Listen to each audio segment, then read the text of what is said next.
Assalamualaikum warahmatullahi wabarakatuh, sahabat kepo. Nah, kali ini saya panen tape singkong ini. Setelah 2 malam sehari, nah tape singkong saya udah jadi ini. Nah, dari nyabut 2 karangan sendiri dari jenis singkong gajah. Singkongnya ini sangat meduk ini, bro. Nah, kemarin karena terlalu banyak, akhirnya sebagian ini saya buat tape. Nah, sekitar 2 malam sehari dah jadi. Dan ini saya bongkar ini, bro. Rasanya manyus pokoknya. Kalau beli mahal, lah ini produk sendiri, panen singkong tape singkong.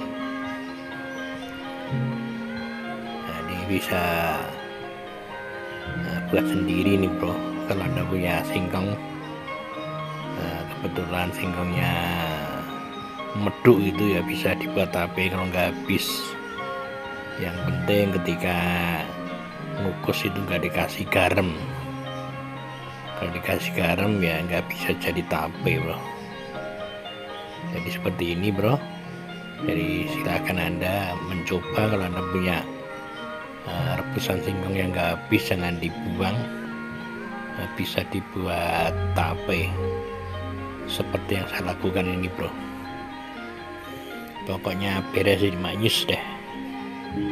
Oke, bro, mudah-mudahan informasi ini bisa menginspirasi para kepo mania. Kurang lebihnya saya mohon maaf. Terima kasih. Assalamualaikum warahmatullahi wabarakatuh.